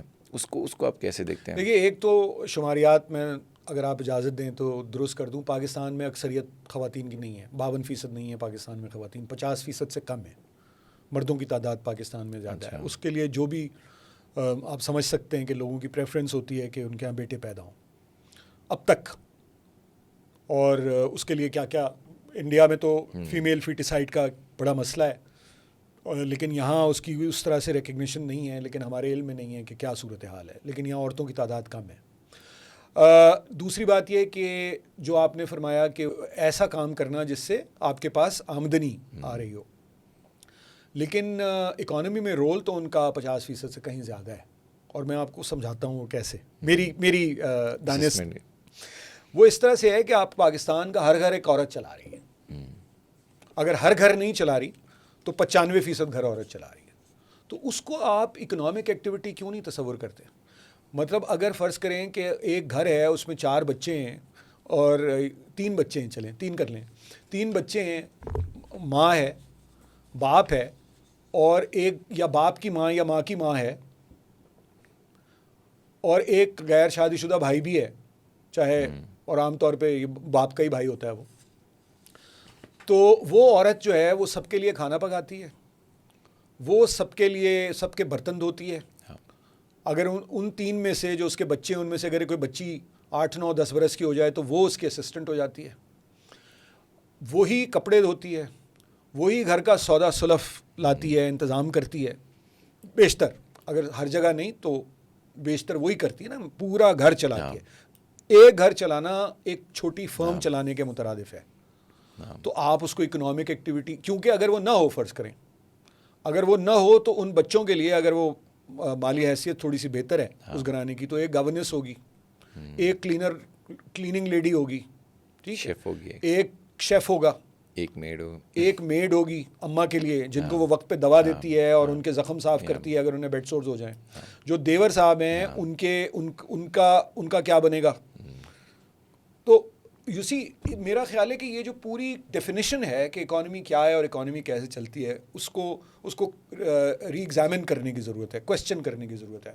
پھر خواتین, لیکن بڑی ایک خوشائند بات ہے, ایک بڑا خاموش انقلاب بھی ہے, وہ یہ ہے کہ وہ تو ان کے مسائل اور ان کی مشکلات تو سب اپنی جگہ ہیں, مگر میرا یہ ایک چھوٹا سا میں کرتا ہوں ایکسپیریمنٹ کیا, ایک سوال ہے, چھوٹا سا سوال, جہاں پہ بھی ینگ خواتین یا تھوڑی سی ارلی مڈل ایجڈ خواتین موجود ہوں, ان سے آپ اس گروپ میں جا کے پوچھیں کہ آپ تمام کی کیا ڈگری ہے, یعنی پڑھی لکھی بچیوں کی میں بات کر رہا ہوں, یا آپ کی کیا, تو کوئی کہے گا میں نے بی اے کیا ہے, کوئی کہے گا بی ایس کیا ہے, کوئی کہتا ہے ماسٹرز کیا ہے, کوئی کہتا ہے ایم فل کر رہی ہوں, کوئی کہتی ہے میں نے پی ایچ ڈی کیا ہے, کوئی کہتی ہے میں نے ایم بی اے کیا ہے, کوئی کہتی ہے میں آرکیٹیکچر پڑھ رہی ہوں. آپ ان سے کہیں گے وہی 5, 10, 15, 20 لڑکیوں سے پوچھیں کہ آپ کی والدہ انہوں نے کیا پڑھا ہوا ہے. تو بالکل ایک سائلنٹ ریولوشن ہے. دوسرا, ابھی نیشنل پولیس اکیڈمی میں جاتا ہوں کافی عرصے سے ریگولرلی, اور دیگر بھی سرکاری جو NSPP وغیرہ نے, تو ان میں خواتین کی تعداد ہر بیچ میں, پرٹیکولرلی جو ینگ بیچز ہیں, یہ 19, 20, 21 والی ٹریننگز تو اس میں تو بہت کم ہیں خواتین, ابھی بھی پہلے سے بڑھی ہیں, پچھلے 5, 10 سال کے مقابلے میں بڑھی ہیں, مگر ابھی بھی کم ہے. مگر یہ جو انٹری ہوتی ہے نا, جب آپ assistant commissioner, assistant superintendent police, اس لیول پہ آپ جائیں تو ان کی تعداد کافی تیزی سے واضح طور پہ بڑھ رہی ہے. تو پچھلے دنوں مجھے کراچی سے میں اسلام آباد آ رہا تھا, تو اس جہاز کی پائلٹ اور کو پائلٹ دونوں خواتین تھیں, اور وہ جو تھیں ایک پرائیویٹ ایئر لائن تھی, اور وہ دونوں خواتین تھیں, اور کسی کو کوئی پریشانی نہیں تھی جہاز میں.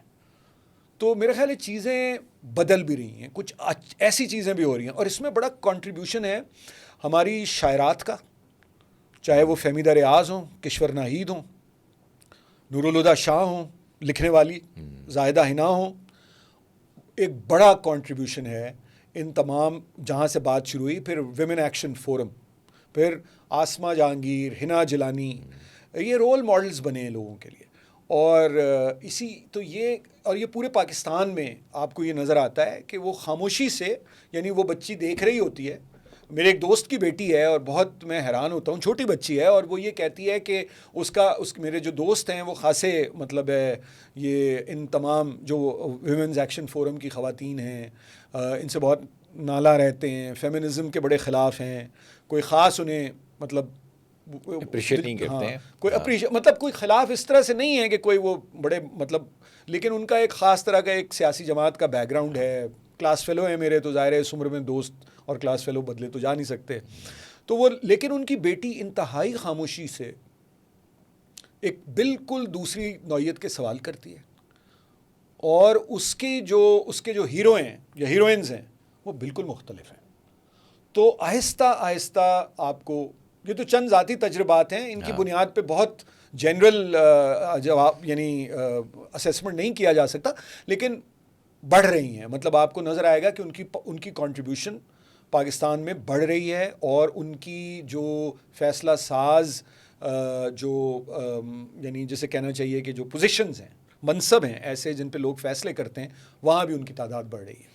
ڈیجیٹل ایج میں اور ڈیجیٹل ایرا کی بات کریں, چونکہ اب ڈیجیٹل دور آ گیا ہے, کتنا رول ہے ڈیجیٹل ایرا میں خواتین کو امپاور کرنے کا, یا فریڈم آف اسپیچ, یا اوور آل اپنے رائٹس کو ایزیلی وہ سمجھ پہ, تو رائٹس کے ہی نہیں پتہ تھا کہ ان کا ویسے کہ رائٹ کیا ہے. اب چیزوں کو سمجھنے میں ایکسیس ٹو انفارمیشن ان کی بڑھ گئی, اسمارٹ فون آ گیا تو کہیں سے وہ چیزیں دیکھ سکتے ہیں.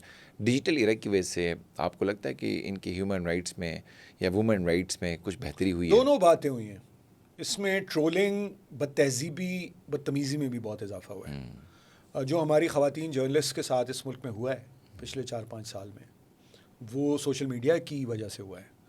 اور دونوں باتیں ہیں. تو ایک طرف ایکسیس ہے, لیکن جو پرومیننٹ خواتین ہیں ان کے مسائل میں اضافہ ہوا ہے, اور یہ ہمیں تسلیم کرنا چاہیے.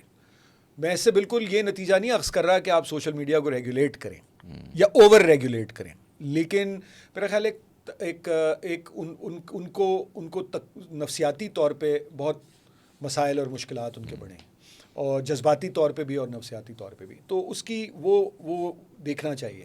اور وہ مردوں کے ساتھ بھی ہوا ہے. میں آپ کو بتا چکا ہوں کہ میرا جو ہے وہ تمام جو سوشل میڈیا پلیٹ فارمز ہیں, فون ہے, واٹس ایپ ہے, یہ سب کئی بار ہیک ہو چکے ہیں.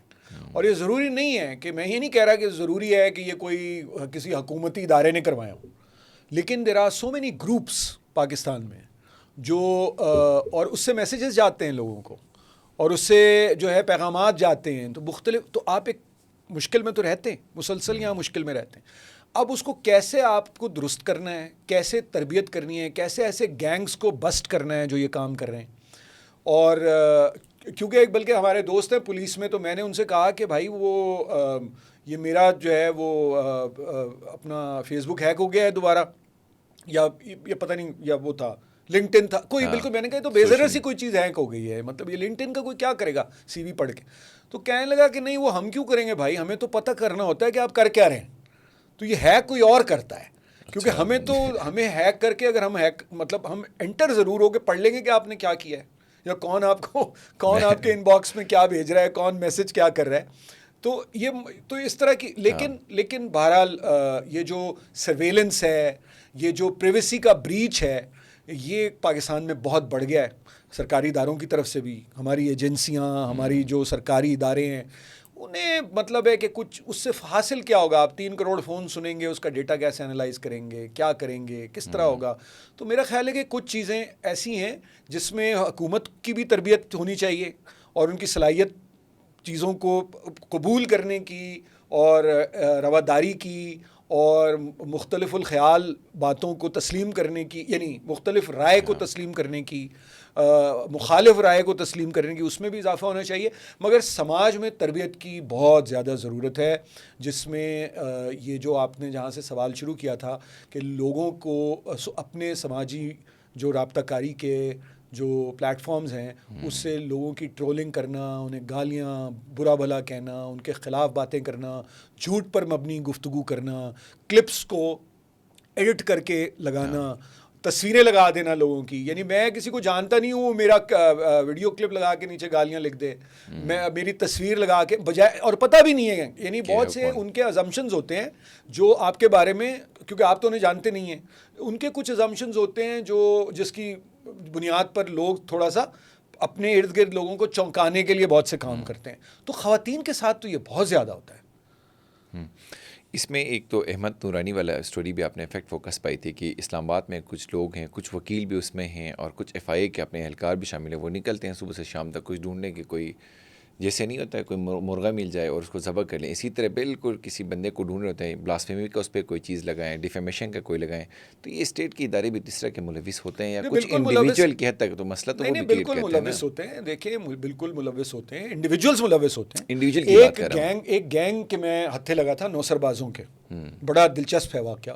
یہ جو ملازمت کا آپ کو کرتے ہیں نا, ملازمت, تو پتہ یہ چلا کہ اس میں پنجاب پولیس کے لوگ شامل تھے. کیونکہ میں نے پھر جب اس کی تحقیق کروائی تو انٹیلیجنس بیورو IB نے کیا, تو پتہ چلا کہ وہ پنجاب پولیس کے لوگ اس میں شامل تھے. لیکن ایک پورا سلسلہ اس طرح کے نیٹ ورکس ہیں اور انٹرنلی بھی ہوتی ہیں, کارروائیاں ہوتی ہیں بہت ساری, لیکن پورا سسٹم آپ کو پتہ ہے روٹن ہے نا. تو یہ بالکل ہے, جہاں سے بھی دیکھیں ہر چیز کی ایک اکانومی ہے. ہر جو بھی آپ کو نظر آئے گا نا کہ کوئی اس طرح کا کام ہو رہا ہے, تو اس کی ایک اکانومی تو اس کے پیچھے ضرور ہوتی ہے, اور اس میں لوگوں سے پیسے لے کے بھی انہیں چھوڑا جاتا ہے. بعض لوگ پیسے نہیں دے سکتے تو وہ لمبا دیر تک وہاں رہتے ہیں. جائیدادوں کے جھگڑوں پہ اس قسم کے مسائل ہوتے ہیں. تو یہ اس اکانومی کو بریک کرنا, ان گینگز کو توڑنا.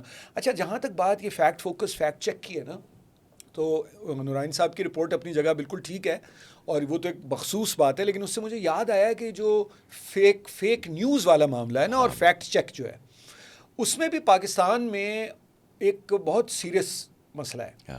وہ یہ کہ اگر آپ عمران خان کے حامی ہیں. تو قاضی فائز عیسیٰ کی, اور آپ نے یہ سمجھ لیا ہے کہ قاضی فائز عیسیٰ جو ہیں وہ عمران کے مخالف ہیں, تو قاضی فائز عیسیٰ کی 3 ہفتے پرانی ویڈیو کو آپ آج کی تازہ ویڈیو کہہ کے کسی اور موضوع, کسی اور سیاق و سباق میں چلا دیں گے, اور وہ بتاتے رہیں گے آپ کو فیکٹ چیک والے کہ یہ درست نہیں ہے, لیکن آپ کو کوئی فرق نہیں پڑے گا. بالکل اسی طرح اگر آپ میاں نواز شریف کے حامی ہیں, تو میں اگر آپ سے یہ کہوں کہ یا اسحاق ڈار جو ان کے ساتھ ہیں ان کے, تو اب آپ میاں نواز شریف کے بارے میں اگر 400 ثبوت لے کے آ جاؤں, مثال دے رہا ہوں آپ کو کہ یہ ثبوت ہیں جہاں ان کی پکڑ ہونی چاہیے یا جہاں انہوں نے غلط کام کیے, آپ نہیں مانیں گے.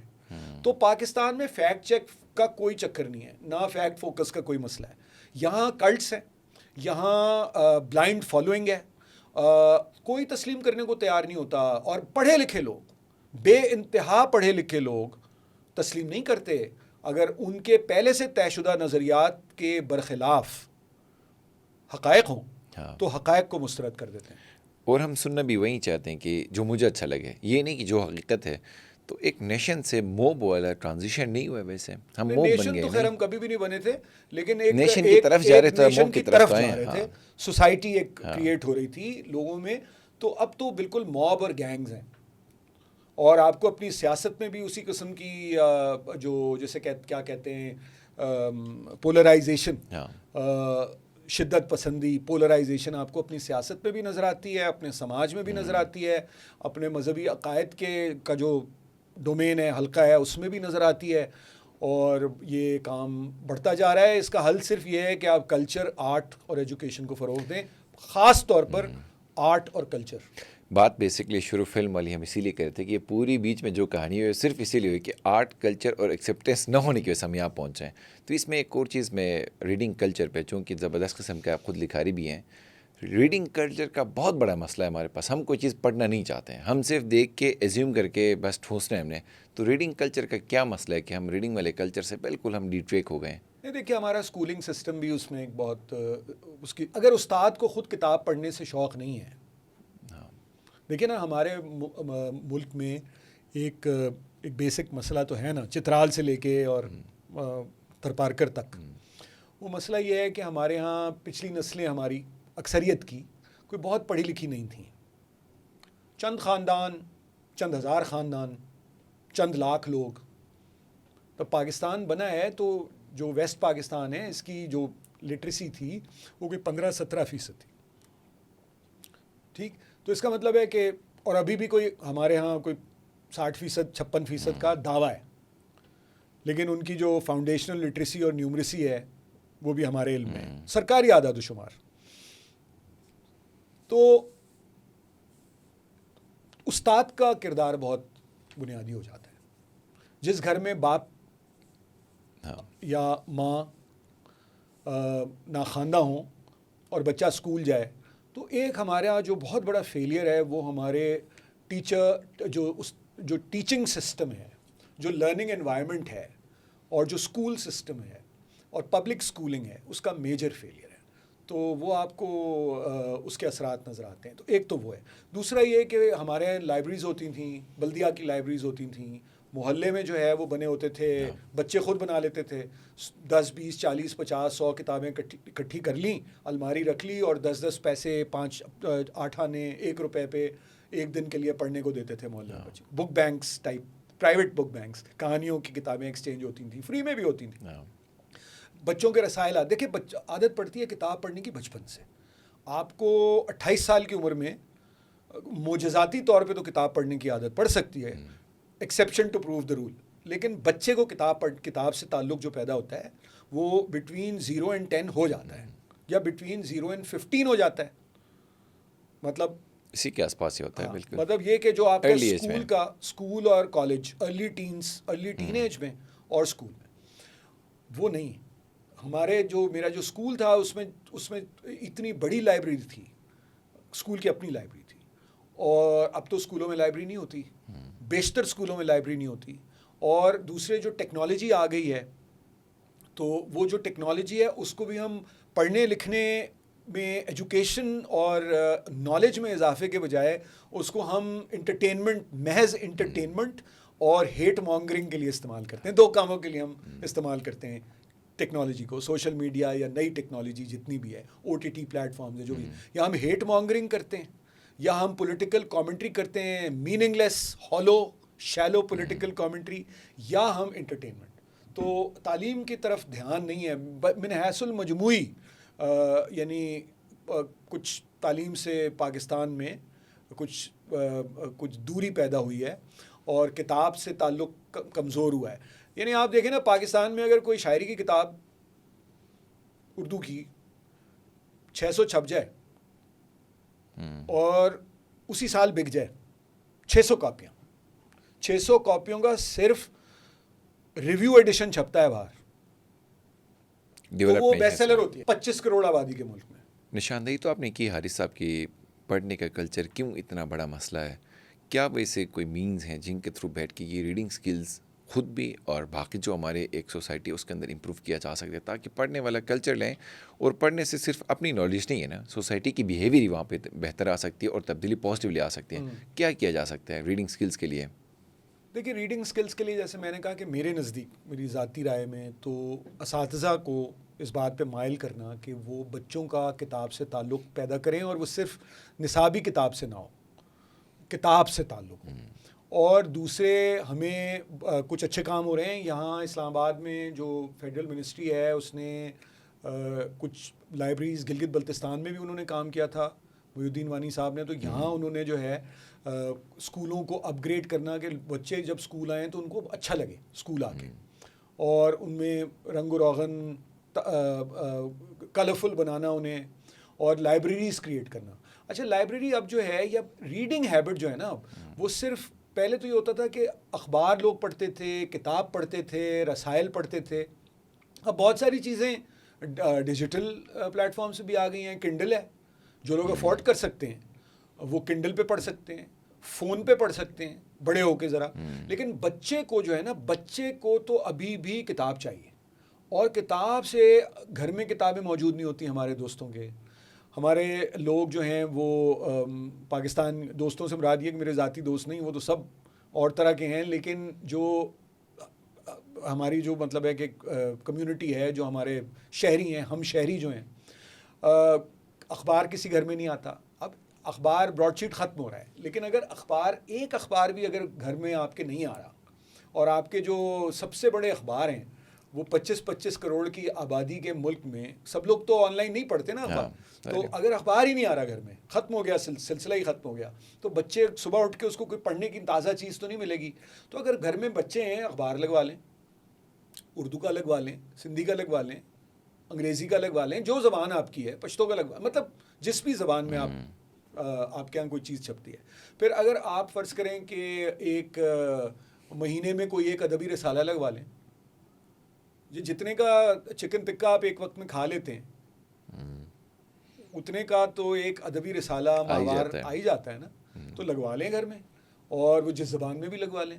اور آپ بروشسکی میں اگر کوئی نکلتا ہے تو بروشسکی میں لگوا لیں، اور نہیں نکلتا تو جو بھی زبان آپ کو آتی ہے اس میں لگوا لیں.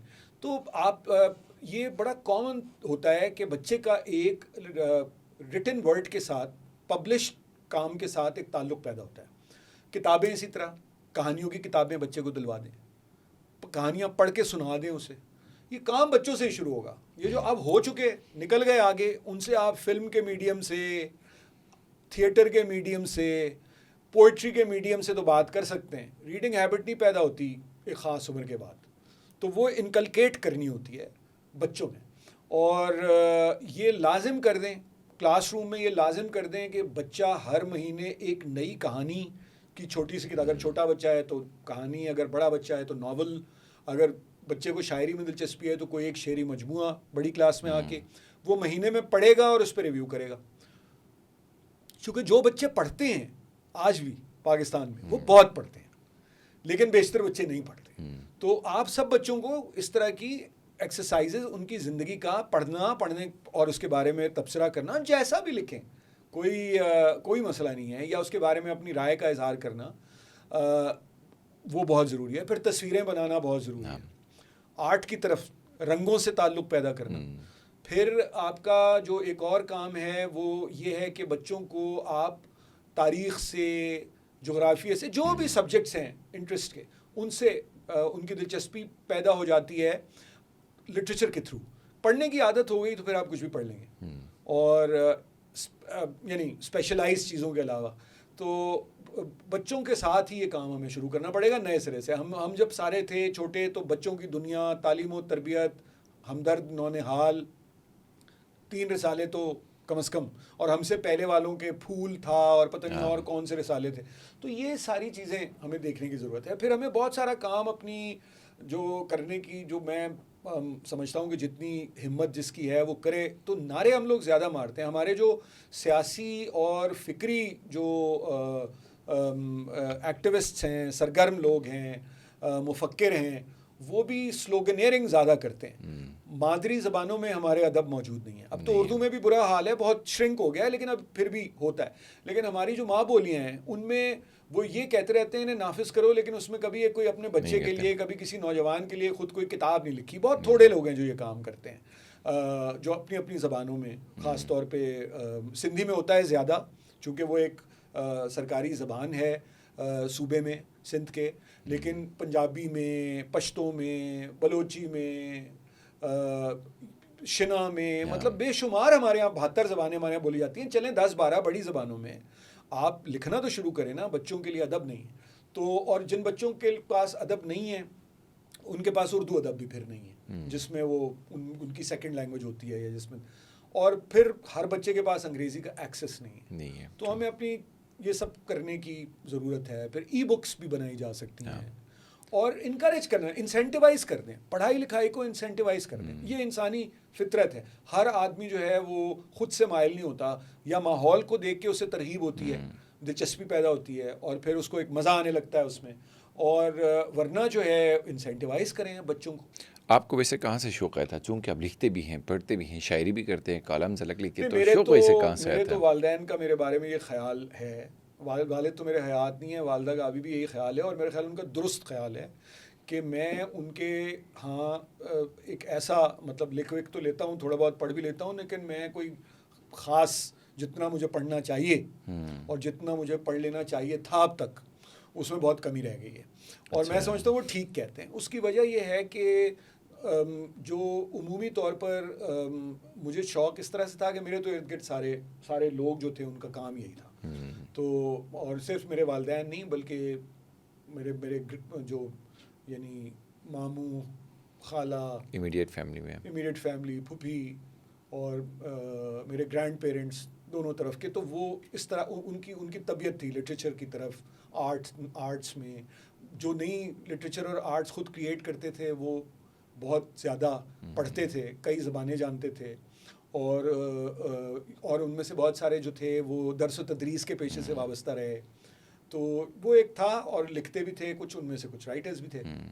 تو وہ ایک ماحول تھا, کتابیں تھیں چاروں طرف, اخبار بہت آتے تھے, رسائل بہت آتے تھے, ایکو سسٹم تھا اس میں, ایکو سسٹم تھا. لیکن دیکھیں نا, وہ میں نے آپ سے گزارش کی نا کہ وہ ایک میرا, چلیں آپ اس کو پریولیج سمجھ لیں, تو وہ ہر بچے کے پاس نہیں ہوتا. اچھا, دوسری یہ بھی ضروری نہیں ہے کہ کوئی بچہ اس طرح کے ماحول میں ہو تو اس کو شوق پیدا ہو, کیونکہ ہم نے ایسے بھی بہت سی مثالیں دیکھی ہیں جو بالکل انہیں نہیں ہوتا. تو وہ میں سمجھتا ہوں کہ تھوڑا سا انکریج کرنا چاہیے. اگر ہر ایک کو نہیں بھی پیدا ہوگا, ایک کرٹیکل ماس کریٹ ہو جائے, تو آپ دیکھیں گے کہ علم سے اور علوم و فنون کی ترویج سے ایک بہت بہتر مکالمہ جنم لیتا ہے نا. مکالمہ ہوگا تو بات آگے بڑھے گی, ایکسپریشن ہوگا, لوگ اپنے آپ کو ایکسپریس کر سکیں گے. ڈفرینٹ مین سے جب آپ اپنے آپ کو ایکسپریس کر سکتے ہیں تو ضروری نہیں ہوتا کہ آپ دوسرے کو تھپڑ ہی ماریں, کیونکہ آپ تصویر بنا سکتے ہیں, آپ شعر کہہ سکتے ہیں, نظم گا سکتے ہیں, آپ گا سکتے ہیں. تو نظم سے بات آئی تو نظم بھی ہم آپ سے پوچھیں گے اور سننا بھی چاہیں گے. کوئی نظم ہمارے لیے بھی, آڈینس کے لیے بھی کوئی نظم آپ اگر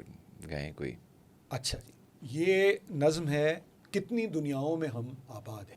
کتنی دنیا میں ہم آباد ہیں, اس کا عنوان ہے کتنی دنیاؤں میں ہم آباد ہیں, اور یہی ٹیپ کا مصرع ہے, یہ ریپیٹ ہوتا ہے. زبردست. کتنی دنیاؤں میں ہم آباد ہیں, کس کو خبر اور کیا خبر, جانے کس کی سوچ میں, کس کی نگاہ میں, کس کی خواہش کی گپھا میں, کس کی نفرت کی جو ٹھہری جھیل ہے, اس میں ہماری ذات کی کشتی مسلسل ڈولتی ہے. کس کی بے اندازہ الفت کے سبب سے محفلوں میں چپ بھی بیٹھے ہوں ہماری خاموشی ہی بولتی ہے.